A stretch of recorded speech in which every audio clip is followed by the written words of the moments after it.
Commander Jake Morrison stood at the big window of his spaceship. He looked out at the stars and saw something amazing. A huge space station floated in front of them. It was shiny and silver, with lights that blinked like jewels. This was the home of the Vorthax, a race of aliens that looked like giant bugs. Jake had been in space for 10 years. He had seen many strange things and met different kinds of aliens. But the Vorthax were special. They were dangerous. For the past 6 months, human ships and Vorthax ships had been fighting small battles near the border of their space. Many good people had died. "Sir, we are getting close to their station," said Lieutenant Amy Foster. She was young and smart, with blonde hair tied back in a neat way. Amy worked the ship's controls with quick fingers. She had been worried about this trip since they left Earth. Jake nodded. "Thank you, Amy. Tell everyone to be ready. We don't know what the Vorthax really want." The spaceship Terra Nova was not the biggest ship in the human fleet, but it was fast and strong. It had good weapons and shields. Most important, it had a good crew. Jake trusted every person on his ship. They had been through hard times together. Dr. Kevin Brooks walked onto the bridge. He was the ship's doctor, a tall man with gray hair and kind eyes. Kevin carried his medical bag everywhere he went. "Jake, I've been reading about Vorthax biology. Their bodies are very different from ours. If something goes wrong, I might not be able to help." "Let's hope nothing goes wrong," Jake said. But he knew Kevin was right to worry. The Vorthax had asked them to come for a peace meeting. After months of fighting, they suddenly wanted to talk. It seemed too good to be true. Ambassador Lisa Chun came to stand next to them. She was the diplomat on the ship. Lisa was small and quiet, but she was very smart about dealing with aliens. She had spent weeks learning about Vorthax culture and language. "I've been thinking about their invitation," Lisa said. "The Vorthax are proud warriors. They don't usually ask for peace talks." Something has changed. Jake looked at the data on his screen. The Vorthax had lost their last 3 battles with human ships. Maybe they were tired of fighting. Maybe they really wanted peace. Or maybe this was a trap. "What do we know about this ceremony they want us to join?" Jake asked. Lisa pulled out her electronic tablet. "It's called the Ritual of Eternal Trust. Very old and very important to them. 2 leaders drink from the same cup to show they will never fight again. According to their history, no one has ever broken this promise." Dr. Brooks made a worried sound. "Drinking something made by aliens could be dangerous. We don't know what their food and drinks might do to human bodies." "They sent us information about what we'll be drinking," Lisa said. "They call it the essence of unity. It's supposed to be safe for humans. They even gave us charts showing it won't hurt us." Jake studied the charts on Lisa's tablet. Everything looked correct. The Vorthax had been very careful to show that the drink would not harm humans. Maybe they really did want peace. The ship's speaker crackled. "Commander Morrison to the bridge, please. We have a message from the Vorthax station." Jake pressed a button. Put it through. The big screen in front of them changed. Now they could see a Vorthax. It was like looking at a giant insect standing on 2 legs. Its skin was hard and shiny like metal. Its head had big compound eyes that looked like hundreds of small mirrors.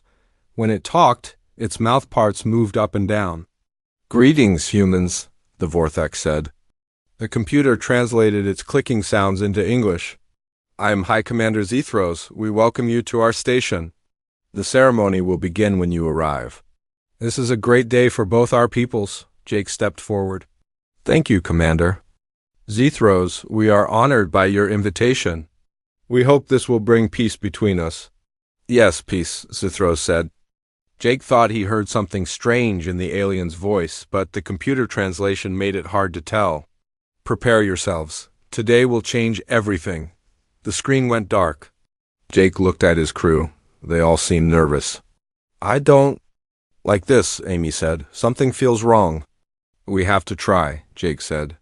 "Too many people have died in this war. If there's a chance for peace, we have to take it." Dr. Brooks checked his medical scanner. "I'll come with you.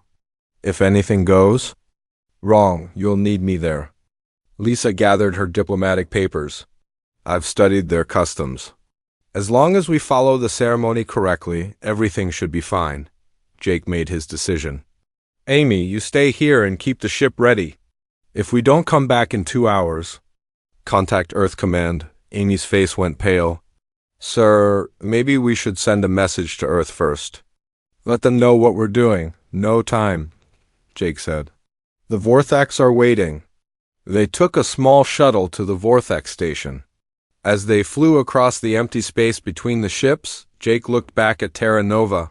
It looked small and far away. He hoped he would see it again. The Vortex station was much bigger than it looked from far away. It was covered in strange symbols and had parts that moved like living things. Lights blinked in patterns that hurt to look at. Jake had seen many alien buildings, but this one made him feel uncomfortable. Their shuttle docked with a soft bump. Through the window, they could see Vortex waiting for them. There were many of them, all standing very still. Their big eyes watched the human shuttle. Remember, Lisa said, be polite but careful. Don't touch anything unless they tell you to, and whatever happens, stay calm. Dr. Brooks checked his medical bag one more time. I have medicine for most kinds of poison, but alien toxins are different. If something goes wrong, I might not be able to fix it. Jake opened the shuttle door. The air that came in smelled strange, like flowers mixed with metal. It was safe to breathe, but it made his nose itch. Hi, Commander Zethros was the first Vorthak to greet them. Up close, he was even more frightening than on the screen. He was taller than Jake, and his metal skin reflected the station's lights. When he moved, his joints made clicking sounds. Welcome, humans, Zethros said. His mouth parts moved in what might have been a smile. Come, the ceremony waits. Today, we make history. As they walked through the station, Jake noticed how many Vorthax were watching them. They lined the walls and followed behind. Their compound eyes never stopped looking at the humans. Jake felt like prey being led to a trap, but it was too late to turn back now. The ceremony was about to begin, and with it either peace or something much worse. The Vorthic ceremony room was unlike anything Jake had ever seen. The walls were made of crystal that glowed with soft blue light. The light moved in waves like water flowing up the walls. Strange sounds came from everywhere, like music made by insects. The air felt thick and warm. High Commander Zethros led them to the center of the room. In the middle was a raised platform made of black stone. On top of the platform sat a cup. The cup was carved from the same black stone and decorated with silver lines that formed patterns Jake didn't understand. This is the cup of eternal trust, Zethros said. His voice echoed in the big room.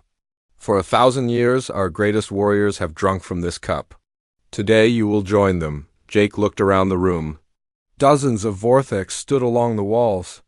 They were all very still, but their compound eyes followed every move the humans made. Their breathing made soft hissing sounds that filled the room. Dr. Brooks quietly scanned the room with his medical device. The readings showed that the air was safe, but something else worried him.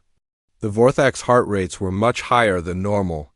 They seemed excited about something. Ambassador Lisa studied the Vorthak nobles around them. She had learned to read their body language during her preparation for this trip. Usually Vorthak stood straight and proud, but today they seemed nervous. They kept moving their legs and clicking their mouth parts together. Tell us about the drink, Lisa said. To Zethros, what is the essence of unity made from? Zethros clicked his mandibles together. To humans it sounded like laughter, but Lisa wasn't sure. It comes from the sacred flowers of our homeworld. The nightmare orchids bloom only once every 10 years. We have waited long for this ceremony. The cup on the platform was filled with liquid that seemed to glow. The liquid was deep blue, like the ocean at night, but it moved strangely. Sometimes it looked thick like honey. Sometimes it seemed thin like water. A sweet smell came from it that made Jake think of flowers and spices. The ceremony is simple, Zethros explained. First I drink from the cup, then you drink. When we both have tasted the essence of unity, we will be bound by the most sacred promise of my people. Never again will Vortex and humans fight, Jake nodded. It sounded reasonable. Many Earth cultures had similar ceremonies. Sharing food or drink was an old way to show trust, but Dr. Brooks was getting strange readings from his scanner. The device was picking up complex chemical compounds in the air around the cup. Some of them looked familiar, but others were completely unknown. His medical training told him to be careful. Zethros stepped up to the platform. He picked up the cup with both hands and held it high above his head. All the Vortex in the room began making clicking sounds together. It was like a song, but it sounded dark and threatening to human ears. The High Commander spoke in his own language for several minutes. The human translator worked hard to keep up, but many of the words had no English meaning. Lisa caught phrases about ancient enemies and final victory in the last battle. "What is he saying?" Jake whispered to Lisa. "It's ceremonial language," she whispered back. "Very old. Something about ending conflicts forever." Zethros finished his speech and looked directly at Jake. "Now I drink first, as is our custom. Watch carefully, human. This moment will be remembered for all time." The High Commander brought the cup to his mouth. Jake noticed that Zethros only touched the liquid with the tip of his tongue at first. Then he took a very small sip, barely enough to wet his mouth. The blue liquid seemed to have no effect on him at all. All around the room, the Vortex leaned forward. Their compound eyes reflected the glowing walls, making them look like they were on fire. The clicking sounds grew louder and faster. The excitement in the room was almost scary. Zethros set the cup back on the platform and turned to Jake. "Now it is your turn, human leader. Drink deeply of the essence of unity. Let it flow through your body and bind our peoples together." Jake stepped forward. The cup seemed heavier than it should be. The blue liquid inside moved like it was alive. The sweet smell was stronger now, almost overpowering. It reminded him of something, but he couldn't remember what. Dr. Brooks moved closer, his medical scanner working overtime. The readings were getting more concerning. The chemical signature of the liquid showed compounds that his database marked as potentially dangerous. But the Vorthak data they had been given said it was safe. "Commander," Kevin whispered, "my scanner is showing some unusual readings. Maybe we should test this first." But it was too late for testing. All eyes in the room were on Jake. To refuse now would insult the Vorthax and probably end any chance for peace. The ceremony had its own momentum, and Jake was caught in it. Zethros stepped closer. "Is there a problem, human? Our data showed that your bodies could process the essence of unity safely. Do you not trust our science?" Jake felt the weight of the moment. Hundreds of thousands of people had died in the war between humans and Vortex. If this ceremony could end the fighting, he had to try, even if it was dangerous. "No problem," Jake said. He lifted the cup toward his mouth. Around the room, every Vorthak held perfectly still. Even their clicking sounds stopped. The only noise was the soft humming of the glowing walls. Jake could hear his own heartbeat in his ears. The cup felt cold against his lips. The sweet smell filled his nose. The blue liquid looked innocent enough, but Jake's instincts told him something was wrong. The Vorthax were too excited. They were waiting for something, but peace was worth the risk. Jake had seen too many young soldiers die in this war. If drinking from this cup could save lives, he would do it. He tilted the cup and let the essence of unity flow into his mouth. It tasted better than it smelled, like honey mixed with mint and something else he couldn't identify. The liquid was warm as it went down his throat. Every Vorthak in the room leaned forward. Their compound eyes were focused on Jake with an intensity that made his skin crawl. They were waiting for something to happen, and then Jake realized what they were waiting for. They expected him to die. Jake swallowed the blue liquid and waited. The taste was actually quite pleasant, like a mixture of honey and herbs from Earth. He felt a slight tingling in his throat, but nothing more than he might expect from any strange alien drink. The essence of unity settled in his stomach with a warm, comfortable feeling around the room. Every Vorthak was completely still. Their compound eyes were fixed on Jake like they were watching the most important moment in history. The silence was so complete that Jake could hear the soft humming of the station's power systems.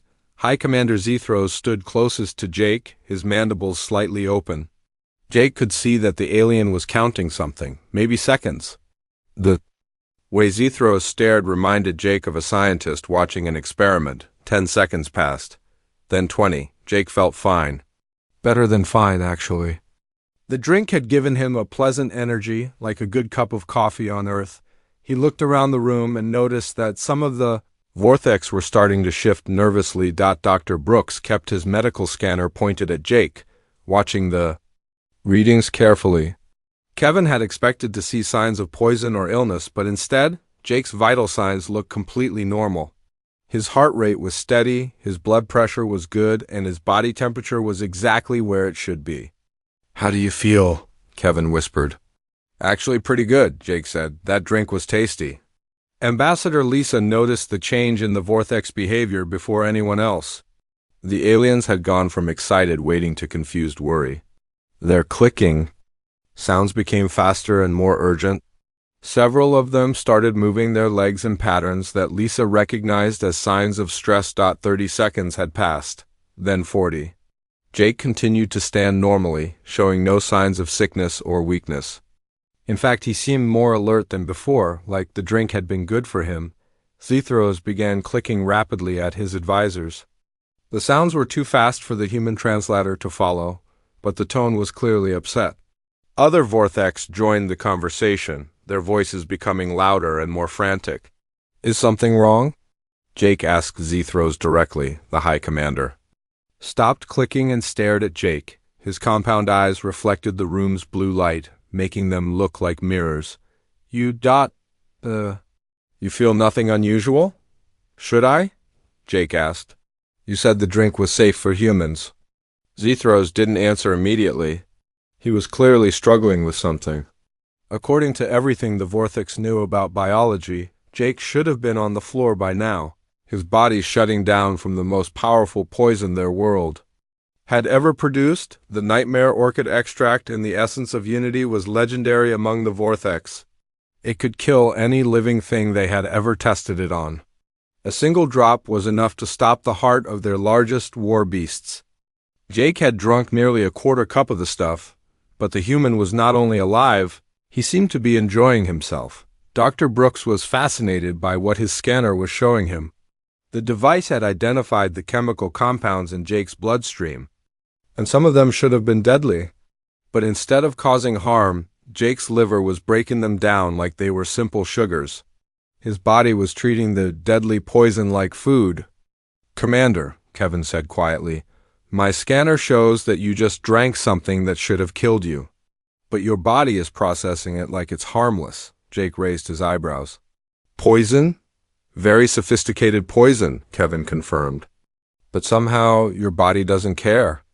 Jake looked at Zethros, who was now having an urgent conversation with several other Vortex.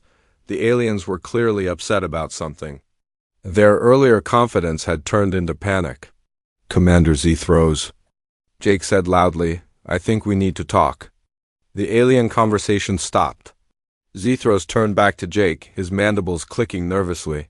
Perhaps the ceremony is not complete. You should drink more. To be sure the binding is strong." Jake looked at the cup in his hands. There was still plenty of the blue liquid left. If it really was poison, drinking more would be stupid. But if it was harmless to him, then drinking more would prove a point. "You know what?" Jake said, smiling. "You're right. This is too important to do halfway." Before anyone could stop him, Jake lifted the cup and took a much larger drink. This time he swallowed nearly half of what remained. The liquid went down smooth and sweet, and he felt the same pleasant energy as before. The effect on the Vortex was immediate. Several of them stepped backward, their exoskeletons rattling with agitation. Their clicking became so loud and fast that it sounded like machine gun fire. Some of them looked ready to run. Zethros stared at Jake in complete shock. The human had just consumed enough nightmare orchid extract to kill a dozen Vorthak warriors, and he was smiling about it. This really is delicious, Jake said, looking at the remaining liquid in the cup. What did you say it was made from? Nightmare orchids? The name sent another wave of panic through the Vorthok assembly.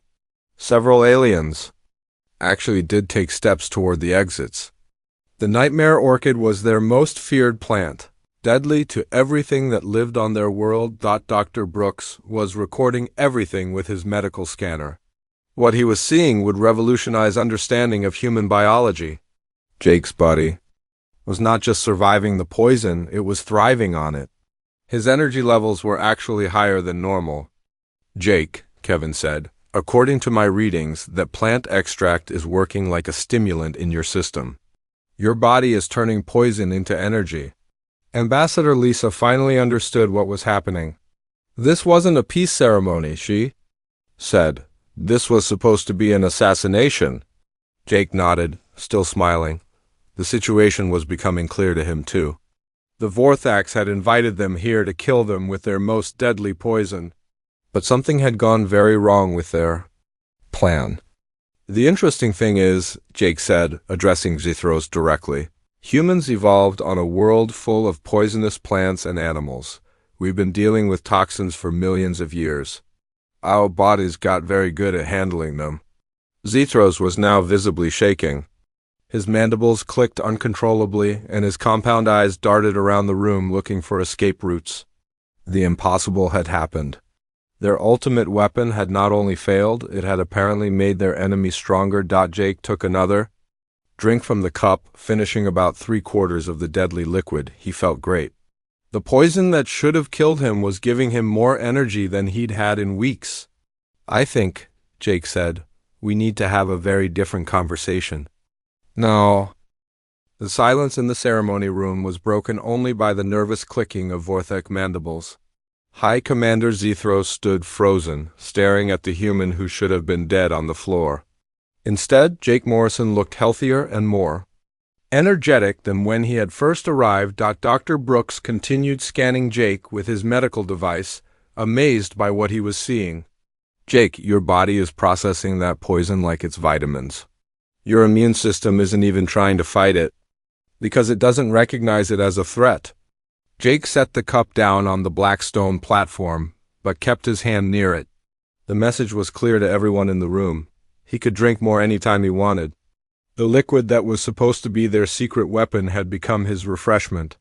Let me guess, Jake said, looking directly at Zithros. The nightmare orchid extract was supposed to kill me within minutes. Then you could claim it was an accident during the ceremony. A tragic misunderstanding that ended the war by removing the human leadership. Zithros's compound eyes reflected the blue light of the walls, but he said nothing. His mandibles moved slightly, but no sound came out. The plan that had seemed so perfect was now a complete disaster. Ambassador Lisa stepped forward. She had been quiet during the ceremony, but now her diplomatic training took over. Commander Zithros, I think we need to discuss what really happened here. This was supposed to be a peace ceremony, but you just tried to murder our leader. The other Vorthax in the room began backing toward the exits. Their earlier excitement had turned to fear. They had come to watch their enemy die, but instead they had witnessed something that terrified them, a human who could drink their deadliest poison and smile. Wait, Jake said, his voice carrying authority that made everyone stop moving. Nobody leaves until we finish this conversation. Dr. Brooks was studying his scanner readings more carefully. Jake, I'm seeing something interesting. The chemical breakdown in your bloodstream shows compounds that would be extremely toxic to Vorthak biology. If you were to, say, breathe on them right now, it might actually hurt them. Jake smiled wider. Is that so? Zithros finally found his voice. This is impossible. The nightmare orchid kills everything. We have tested it on hundreds of species. Nothing survives.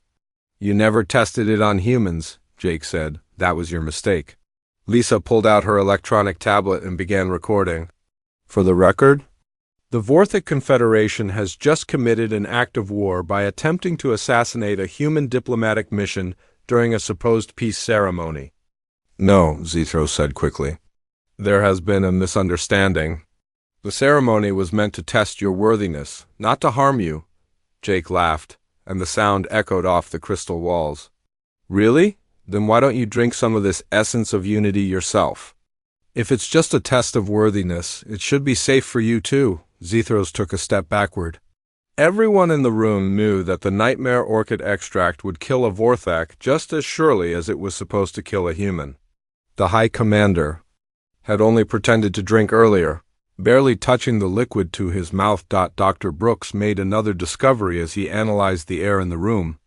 Jake, when you exhale, you're releasing trace amounts of those processed compounds. The Vorthaks are actually breathing in a mild version of their own poison right now. Jake took a deep breath and then exhaled slowly in Zethros' direction.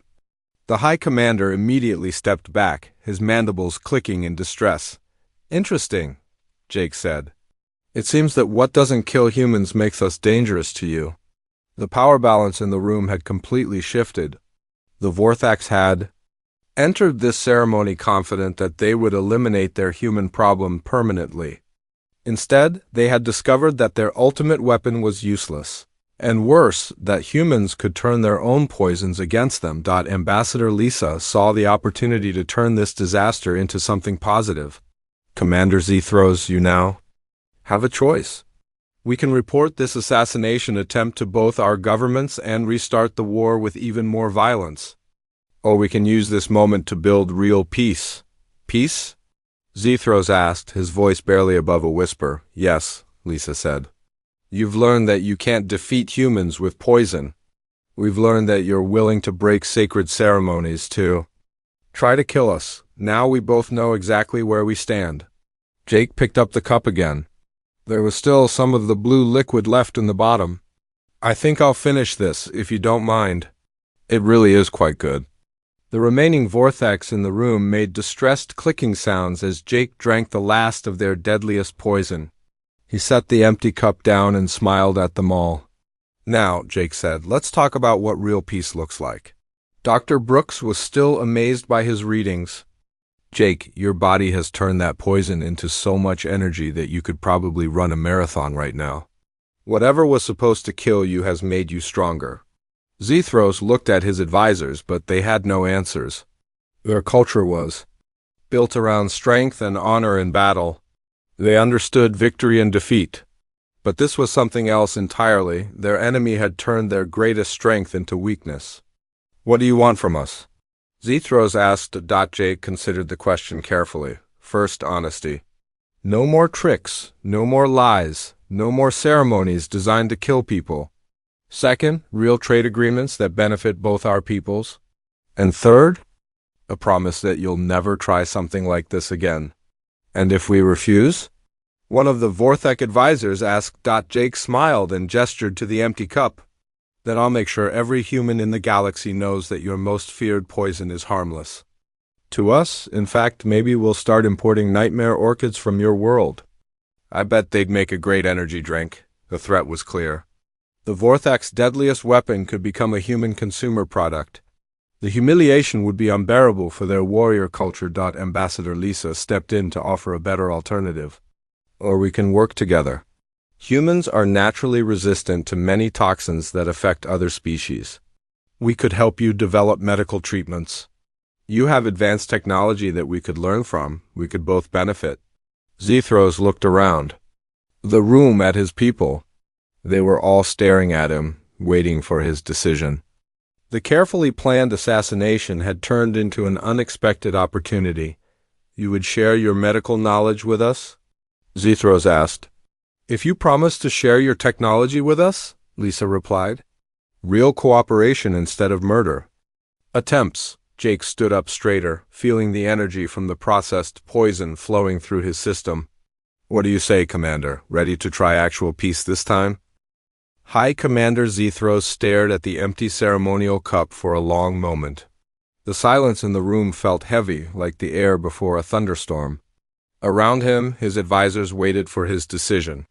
The clicking sounds of their nervous mandibles had stopped, replaced by an expectant quiet. Jake Morrison stood calmly beside the black stone platform, showing no signs of the poison that should have killed him.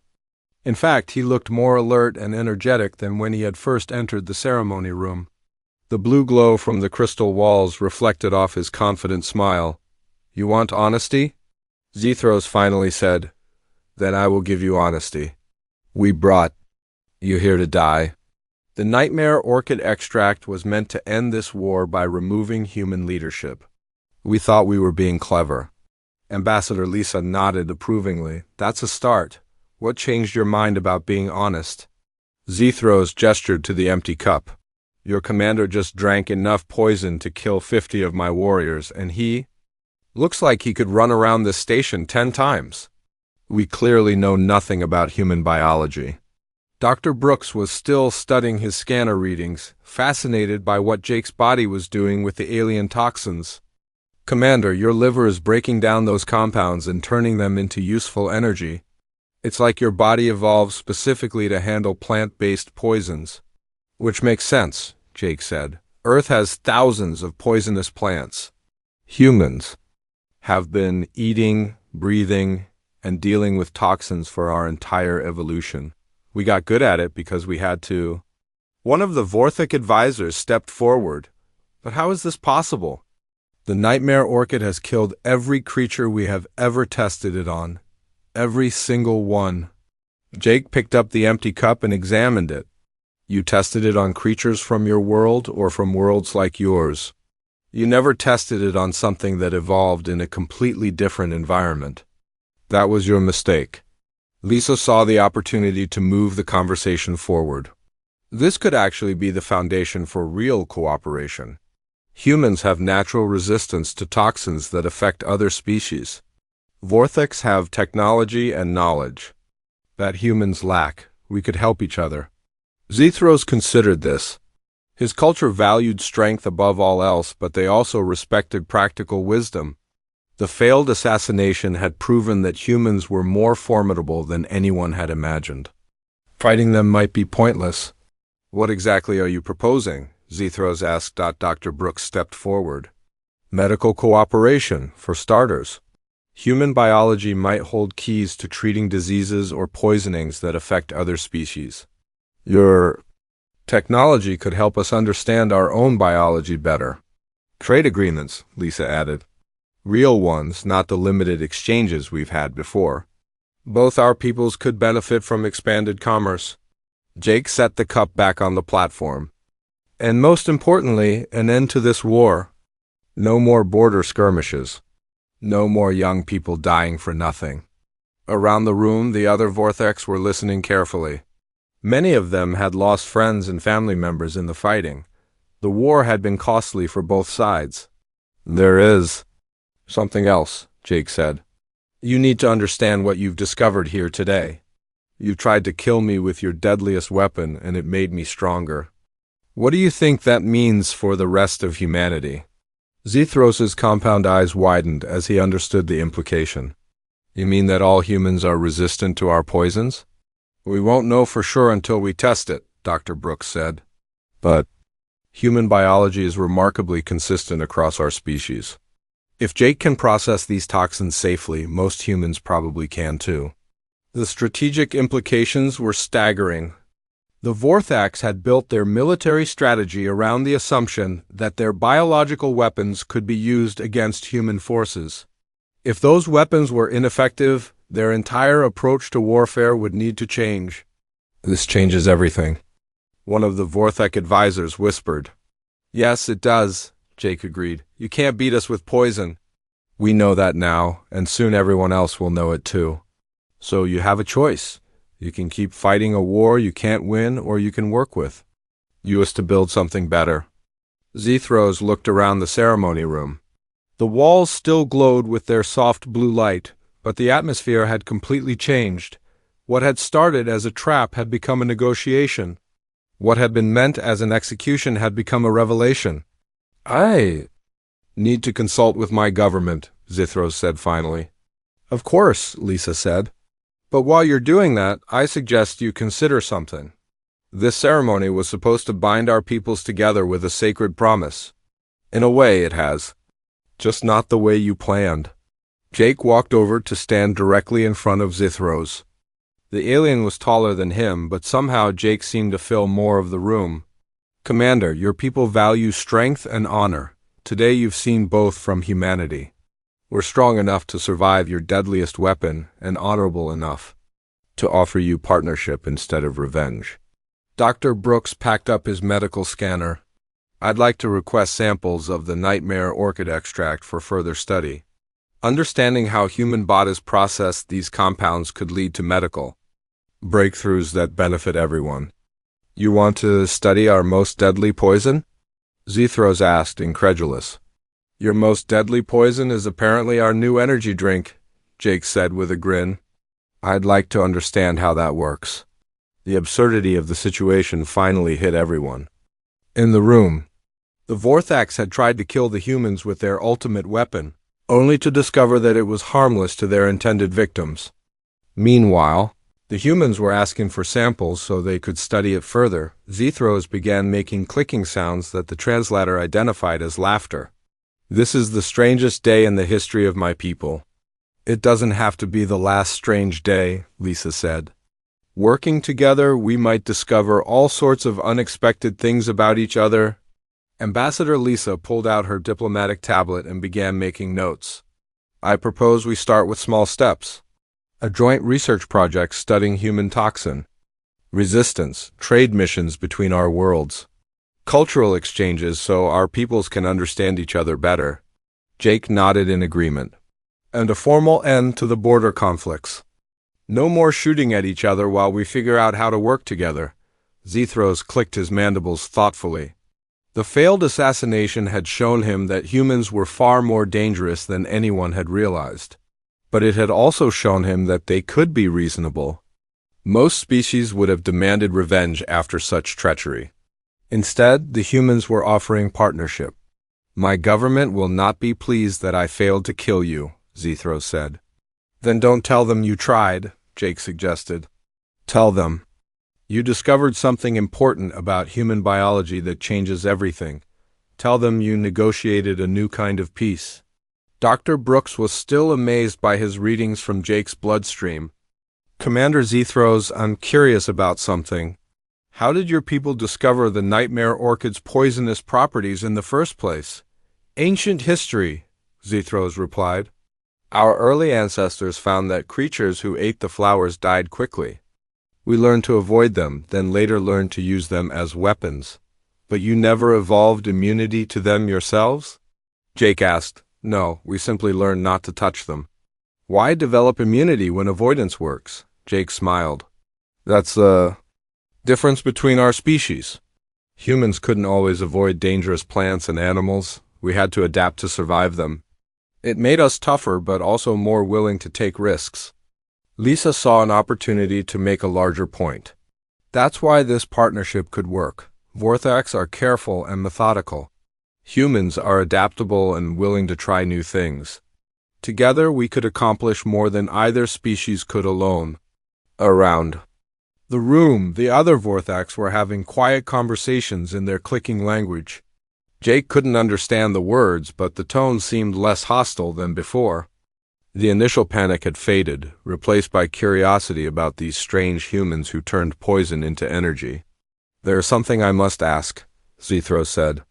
"If your bodies can process our deadliest toxins safely, what happens when you process less dangerous substances from our world?" Dr. Brooks considered the question. "It would depend on the specific compounds, but Jake's reaction suggests that many Vorthic biological products might actually be beneficial to humans. Foods, medicines, even recreational substances might affect us differently than they affect you." "You mean our foods might be like medicine to you?"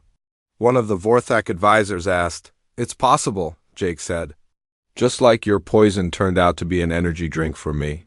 The implications were fascinating. If Vorthic biology produced compounds that were beneficial to humans, trade between their species could be incredibly profitable. Foods and medicines that were common on Vorthac worlds might be valuable health products for humans. "This requires careful study," Zethros said.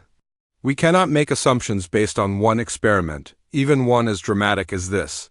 "Agreed," Lisa said. "That's why we need to work together."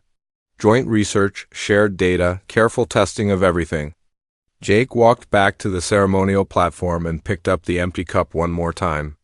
Commander Zethros, this ceremony was supposed to bind our peoples together. In a strange way, it has. You've learned that you can't defeat us with treachery. We've learned that you're willing to try extreme measures to win. Now we both know exactly what we're dealing with. And what are we dealing with? Zethros,